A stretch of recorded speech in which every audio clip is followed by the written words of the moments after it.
Hey there, Skeleton Key here. Welcome back to my channel. And this is, we are in week 19 of 2024. So we're looking back at what I read in week 18. And then gonna take a look at a few other things, readathons and other stuff going on, maybe take a look back at April in general, just kind of depends on how much time I have. And so if you are joining me live, feel free to hop into the chat and make comments or ask questions. And I get kind of used to just kind of talking to myself, basically, talking to the screen. So don't worry about interrupting me and just hop right in. And also, if you are watching on the replay, please make a comment, ask questions. You can chat in the comments section. And so let's just get started with, and I don't think I have any actual physical books to hold up or anything. So we'll just go straight to sharing my screen and look at the books that I finished last week.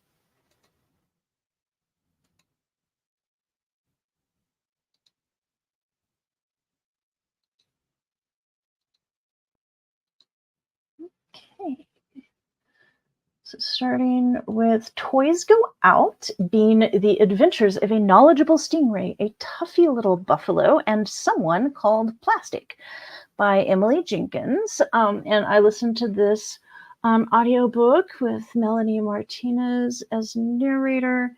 And I read this for the Nostalgiathon, the Old School April Nostalgiathon. And because it had toys on the cover, so I would get a point for that. And it was super cute. It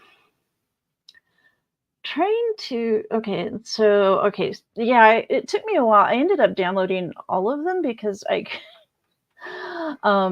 this is the first book in the highly acclaimed Toys trilogy, which includes the companion books Toy Dance Party and Toys Come Home. And I couldn't tell which one was first, but this is the first one. Took me a while to figure that out. Yeah, I found this description. It is a lot like Toy Story, but the story is completely different. And it's sort of 6 interconnected they're kind of short stories, I guess. It is pretty episodic. 6 little episodes in the lives of these toys, and it's just really cute. I'm trying to think. I had a comp for it, Toy Story meets such and such, and now it's totally escaped me what the other comp was. So it will put you in mind a lot of Toy Story, but it's I wouldn't call it a ripoff at all.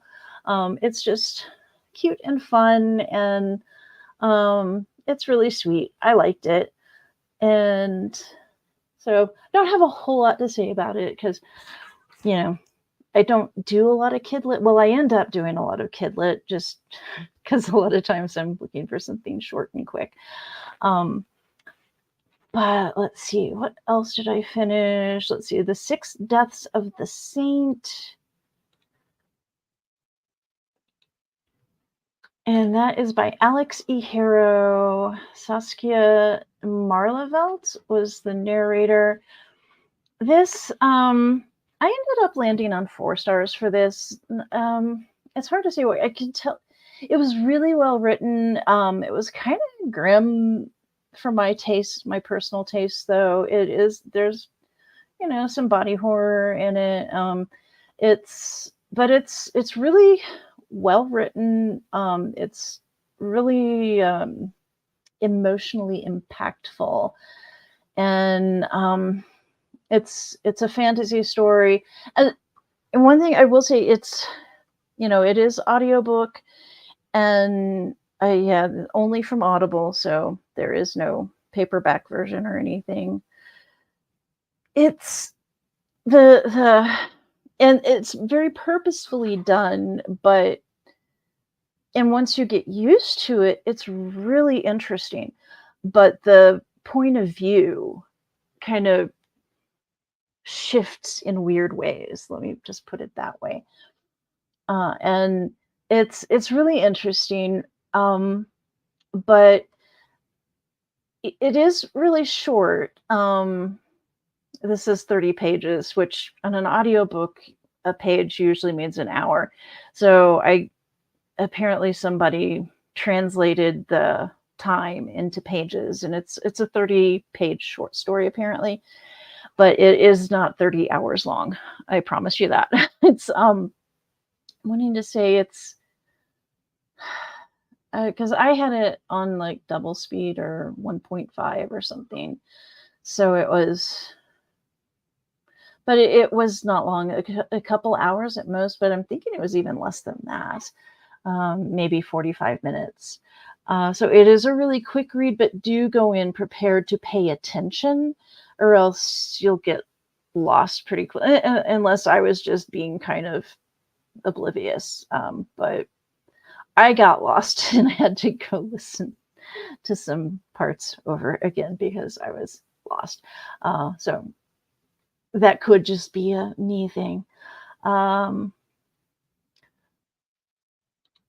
then Beetle Blast. I read this for the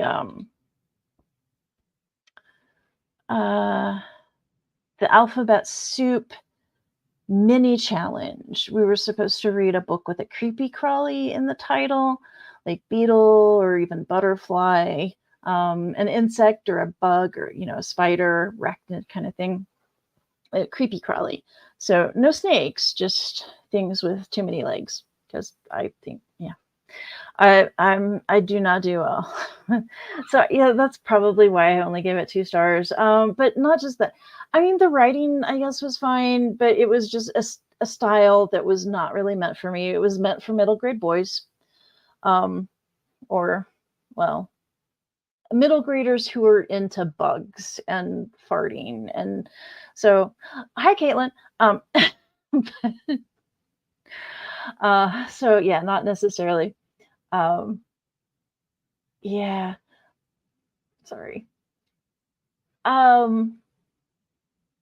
It's, yeah, it wasn't really my thing at all, but it seemed like it would be fun for the kind of reader who would enjoy it. If I know that's very circular. But yeah, Caitlin, I would very much recommend this to you. I think you would get a kick out of it and you would love reading it to your toddler. I think you would both get a kick out of it. And it's, the sense of humor just was not in line with mine. So yeah, I only gave it 2 stars, but it's pretty highly rated. Yeah, it's got 4.26 stars, 27 ratings. So it's, I found this on Hoopla. I was basically looking for something quick that had a creepy crawly in the title, and I found it. And so if you're interested in this, you know who you are, and you should have fun with it. So yeah, do not be deterred by the fact that I did not really have fun with it. Okay. Now this is why, this is why I don't really pay any attention to my Goodreads numbers and challenge, progress or whatever. Or one thing, Northwoods, so I need to go in and clean this up. Northwoods, I changed it from, I had it on, I had the Kindle version, from Libby, I think. And then I switched it to the hardcover. And in doing so, and this is all my fault, in doing so, I apparently marked it as red. And I don't know why, but I'm sure I did that. So I would not consider that a Goodreads glitch, but The Mask of the Red Death. Okay, so this is the fine art edition, and you may remember a few months ago when I was reading a bunch of Poe, and I came across this over on Audible. They had a version of The Mask of the Red Death narrated by Stefan Rudnicki, and I started it, but it wasn't the story. It was some introductory info. And so I'll just, which one shall I pull up? Well, I'll leave them all three here for now so that you can kind of see. But it was some sort of introductory material, and it kept referencing some artwork, and I was like, huh? And then I backed out, and I was like, oh, there's a PDF. And I opened the PDF, and it was a fine art edition of The Mask of the Red Death, and it was illustrated by Stephen Archer. And anyway, so I found that, or well, I thought I found it on, I thought I found it on Goodreads. So this was back in January. And I added that, but this one, I'll show you here. Oh, no, it doesn't have it. There was a librarian's note saying, no, this is saying this was an adaptation, and that it was not to be combined. This is a graphic novel adaptation, and it's not to be combined with the story. And so I was like, okay, whatever. And so this is an example of Goodreads librarians not knowing what the heck they're doing, or miscommunicating what they're supposed to do, or how things are supposed to work. And, it's like, I'm very much a rule follower. So they have rules, and I follow those librarian rules. And one of them is that, an adaptation, you actually put it by the adapter. In this case, if this were an adaptation, that would be Stephen Archer. It's not an adaptation. It is an illustrated fine art edition, illustrated edition of the story. The text is there. It's not, doesn't mess with the text of the story. It's just the story, but it's illustrated with really, really, really creepy artwork. And then you pair the audiobook with it, with Stefan Rudnicki's narration. Holy hell, this is the way to experience this story. If you ever get the chance to actually read the fine art edition while listening to Stefan Rudnicki's narration, I highly recommend that, because it's next level. It was just, wow. I knew I liked the story, but this just really drove home what a deeply disturbing story it is. So I do highly recommend that. But anyway, but now I have, and so I made a comment on this edition, and and so, but it's not an adaptation. So I ended up going back to, I ended up adding the fine art edition, which is actually under Edgar Allan Poe's name, and has Stephen Archer as the illustrator, introduction by John Langan. And it's really interesting introductory material as well. So don't skip over that stuff. It's really cool. And this is some of the stuff that frustrates me about Goodreads. And at some point I will probably discuss the whole not a book thing that is just gone off the rails in Goodreads land. But and there's so much stuff I would fix, but they don't pay me. This is a volunteer thing. I do it for, basically for the sanity of myself as an author, and also my friends who are authors. You know, they need, it's like, why does this keep getting put under this author's name, this other author's profile? And so I go in and I can fix it really quick, and they don't have to wait for somebody to go through the queue and look for stuff. And so, yeah, I'm basically a Goodreads librarian, and I consider it volunteering for my author friends and acquaintances, and just my own sanity. But there's some stuff that I can't fix because somebody else thinks they fixed it. And it's like, no, you broke it, actually. Anyway, okay, rant over. Enough of that. Just, yeah, you can get this, and it's not for children. It's there's a lot of, at least I would say, at least R-rated imagery in there. It's definitely PG-13 and beyond in a lot of places, and there's some body horror, and yeah, it's a horror book, but I highly recommend it. And so that's pretty much that. Let's see. So I don't think I finished anything else. There. Beetle Blast. Yeah, so that's it for the week. For last week. And I haven't finished anything this week, and yeah, so I need to go in and clean that up.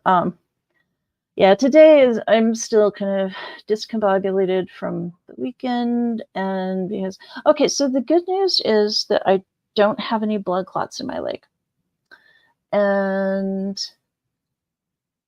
the bad news is that I probably tore a muscle in my leg. So yeah, so it hurts. Walking stairs, not fun. So yeah, interesting weekend. And let's see. So Mysterious MAYhem Readathon. I do have a few things to show you in here. So let's just go here. And like I said earlier, yeah, if you're watching live, just go ahead and hop into the chat if you have anything you want to ask or comment on in this. But talk a little bit about the readathon, and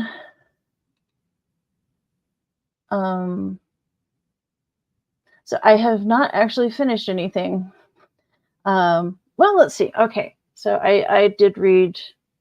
I did finish the Poe story. Does it match anything? So an undead character is, I mean, there is a character representing the Red Death, which I suppose is a spoiler. Sorry.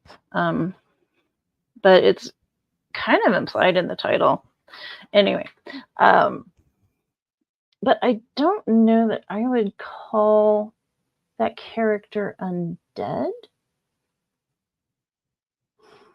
I don't know. What do you think? Let me know if you think that character is undead and should count for the undead character prompt, the skeleton prompt. Let's see, book with a map. I did not see any maps. I don't recall any maps in the illustrations. Character using an alias. Not really. I mean, I think the only other character named was the Prince. And I mean, that's not really an alias, I guess. It's more of a title. So let's see. Trickster. Yeah, provocateur. Well, I mean, yeah. Yeah. Okay, so it would definitely count. So if I wanted, I could probably knock off 2 prompts, with Mask of the Red Death. So there you go. But I will definitely list it down in Additional Tales of Mystery and Mayhem on my record, on my sheet.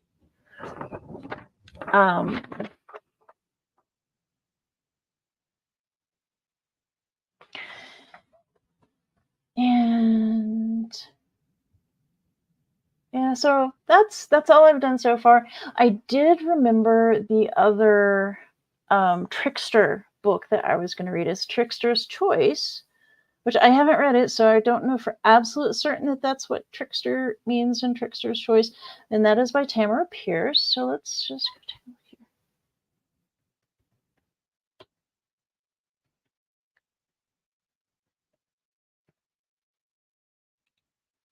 And I have this on Libro. So I started it, but I was reading a very similar book at the same time, and this is a few years ago actually. And I kept mixing the 2 books up, and so finally I just put them both down. It's like, I'll read these both at some other time when I can separate them, keep them separate. And they weren't like, exactly like each other, but their settings and the political intrigue and all that. So, spying, captured, sold as a slave to an exiled royal family. So, political intrigue, murderous conspiracy, warring gods. So, yeah, that's probably what they mean by trickster, or what Tamara means by trickster and that. So, and that is the first in the Daughter of the Lioness series, but 18th in the chronological order of the Tortal series. This will actually be my first Tamara Pierce. I went to a signing, and that's how I learned how to pronounce her name. But I bought her latest book at that time, and got that signed. But I still haven't read it because I wanted to start with like the first in at least a section. And I think this is one where all the series are sort of, there's series and sub-series, and they're kind of intertwined. So kind of like that. Let's see. But yeah, and let me know if there are any other books that you've been thinking of that would count for Mysterious Mayhem. And let's see. So now we'll go on, let's see, to other readathons. So I did find that one I was talking about, the Daphne du Maurier readathon, and it is Daphne du Maurier May. And so I put a link to that channel. I think it's Lauren's channel. Oh, I don't have it up. So, but anyway, I put a link to the channel there so that you can see the video for Daphne du Maurier May, which I think is just wonderful. And yeah, I cannot resist that. So according to my Goodreads records, I have 3 du Maurier books in my possession that I have not read. I know where one of them is, or I have an idea as to where one of them is.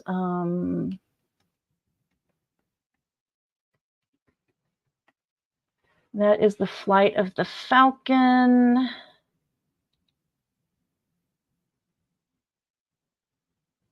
And I have an old hardback, and the dust jacket is in tatters and everything. It's ooh, this is set in Rome. That'll be nice. So, and I don't really know anything about this one. As a young guide for Sunshine Tours, Armino Fabio leads a pleasant, if humdrum, life until he becomes circumstantially involved in the murder of an old peasant woman in Rome.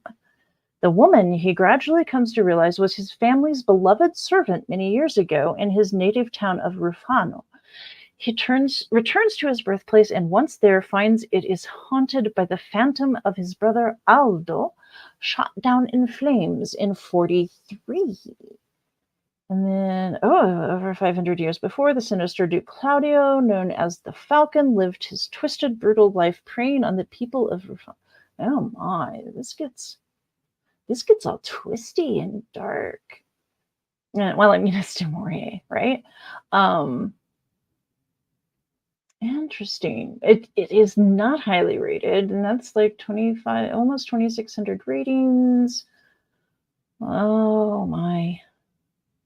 But I gotta read it. I love Du Maurier. I'll probably love it. I don't love all of her stuff. I wasn't real thrilled with Jamaica Inn. I know a lot of people love that one, but it rubbed me the wrong way. I did like a lot of things about it, but overall I was just like, it's okay, I guess. But yeah, this is the cover of the one I have. I guess it's a 1965 edition of The Flight of the Falcon. But I do want to read that. And I might ought to reread Rebecca. That is my all-time favorite book. Haven't read it in a few years, so yeah. Okay, what else we got? But yeah, I'll plan to read at least The Flight of the Falcon. If I find those others that Goodreads tells me that I told it I have, I'll see if I can fit those in. Maybe fit in a reread of Rebecca. So now Asian Readathon, and yeah, like I said, I am still discombobulated. Still, I don't know where stuff on my desk is. This is the first time I've been at my desk in a while. So Asian Readathon, I do know. I can't remember what the prompts are, but I have started on. I know I've started on something for Asian Readathon, but I'm not sure what. So, but I have not finished anything for Asian Readathon or for Zombie Awareness Month.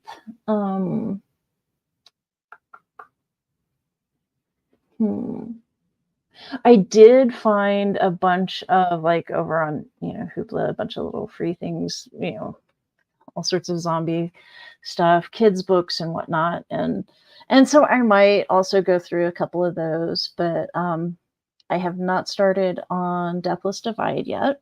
So get to that soon. And let's see. Oh, and I don't have it up here, but the local library here does a summer reading program thing. And I signed up for it. And I was so pleased to see that this year they're not doing a keep track of all your hours thing, because that is just so annoying, so tedious. I hated that. And, they'd send out a little questionnaire asking what I would change. And I always said, yeah, take away the tracking of hours, because that's just pointless. I don't keep track of that. I read 5 minutes here, 10 minutes there, whatever, and I don't write it down. But it's a bingo thing, and generally speaking, I'm not a huge fan of bingo boards, but this is one where it's mostly activities, like attend a virtual program, or I don't know, things like one of them. I think I remember this one from.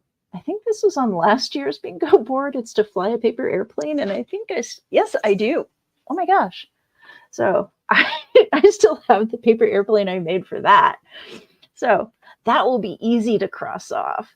But it doesn't start until the 20th. The sign up started earlier this at the beginning of the month, but you don't. it doesn't actually start until May 20th, and then it goes to like August 16th or something like that. And but there is an incentive with the bingo board. There's like little prizes. I think you get a prize for making a bingo, and then if you get a blackout, if you do everything on the bingo board, then you get, I think, entered in a drawing for, I don't know, a prize basket or, something, downtown business association thing. So that's always cool. And so that's it. Oh, I guess I could do April highlights. So I'm just kind of curious. For the rest of you, do you have like a local library summer reading thing, summer reading challenge or game or something like that? Or I know that some of the bookstores here used to do that, but I don't think they're doing it this year. I don't know. I should check and see. But I know they didn't do one last year at Old Firehouse.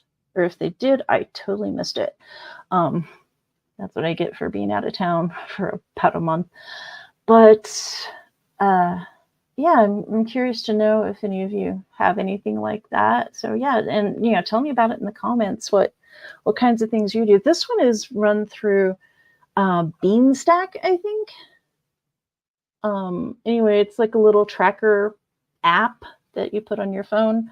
And you can do it manually. You don't have to have an app on your phone if you really don't want to. But that's easy for me, is to just go, oh, I read that. So, and then I think they've added it to where you can add your friends. So hey, any of my local friends, if you're doing that, send me your like little friend code thing, and I'll add you to my friend list or friend circle or whatever it is they call it. Let's just look at April highlights and lowlights. So, oh, good. I left this page alone. So April, why is it showing 3 stars for Beetle Blast? I changed that to 2. That's weird. Oh,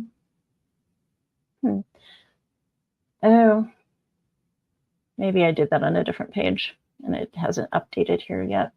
That's possible. So that was probably I didn't give any 1 stars, yay.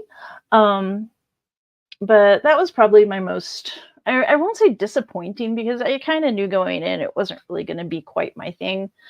But that was probably my least liked book of April. It didn't update because I'd originally given the 6 Deaths of the Saint 5 stars, but then I got to thinking there were a few things that are just that kind of struck me as off. And anyway, so I figured that one was more, for me, it's a 4-star read. But I understand people giving it 5 stars because the writing in that is pretty amazing. It's just, you have to kind of be able to go at it with that perspective. Let's see, other 5 stars. Accused by M.N. Jolly. That was a ton of fun. And then Lavender House. That was really good. Okay, so it's kind of weird. I'd say for the best book, I also gave 5 stars to Two Bad Ants, which is a really cute children's book. Illustrated picture book. It's definitely worth picking up if you like Chris Van Allsburg's art. But I'd say kind of a tie for first place in April would be Lavender House and Accused. And they're just very different books. They are both queer. But Accused has magic. It's urban fantasy. Lavender House does not have magic. And it is more mid-century noir. It is historical fiction set in, I think, 1953 or something like that. It has a good noir feel to it, but it's also sort of a country house murder feel to it. Yeah, it's an interesting mix. So I'd say either of those would be highly recommended from me. You know, my highest recommendations from April. It just depends on what you want to read, which of those you're in the mood for. And I could talk about some other things, but it's yeah, I'm running out of steam. So yeah, it's been a long day already. And I'm trying to save some stuff for the sprints that I'm running for Mysterious Mayhem. They're every Thursday this month at 2 p.m. U.S. Mountain Time. I think that's GMT -6. I think. Anyway, there's probably a much more reliable way to find out what time that is in your time zone. But here in the U.S. Mountain Time Zone, it'll be 2 p.m. on Thursday. And so I'll just be running some sprints and having some little chats in between sprints. And so I hope you will join me for that. And I guess I can stop sharing my screen now because I'm kind of done with that. And yeah. So yeah, please join me for that. If you can't make it this Thursday, maybe there's another Thursday that'll work out for you this month. And we can go over some other things. There are some tags that I didn't get to last month that I really wanted to do. So, a little late, but I can, throw some tag questions out there and we can have fun with that. And, let's see. MDT is -0600. Okay. All right. That's good to know. Thank you, Brian. And so you got anything quick you want to recommend for Mysterious Mayhem?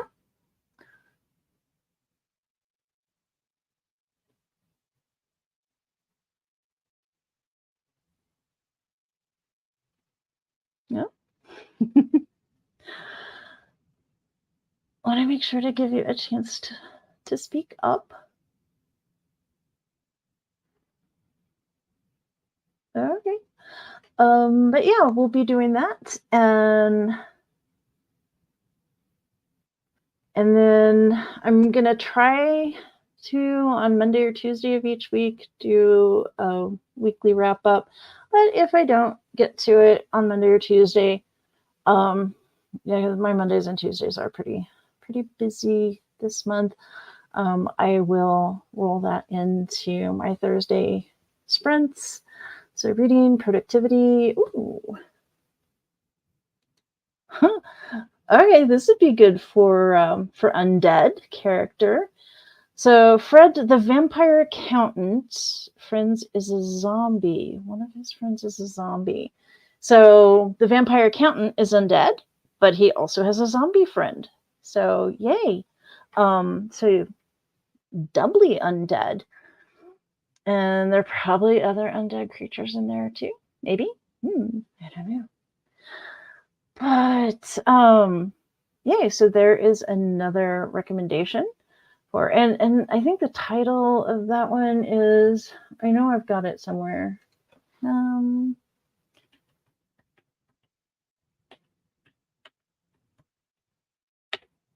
The Utterly Uninteresting and Unadventurous Tales of Fred, the Vampire Accountant, which is number 1 in the Fred the Vampire Accountant series. And yeah, I already have that on my list for one of Faranew's challenges. I think they have a prompt on one of their challenges to read something to do with accounting or finance or something. So it's like, oh, Fred the Vampire Accountant will count. So that's another one that I could read this month. I am spoiled for choice. But I think I am going to say good night for now. Thank you for joining me. And yeah, I hope y'all are having a better time than I am. And I hope you have not been hit by tornadoes or hurricanes or volcanoes or earthquakes. The world is just in a bad state right now. And I hope you and yours are all fine and having a nice day. And I will talk at you later. Oh, floods. Floods, yes. Texas, and I've seen more than one international, some other countries are having flooding. I forget which ones, but it seems like there's something going on everywhere. And yeah. Anyway, I hope things get better for everybody. Talk at you later. Bye.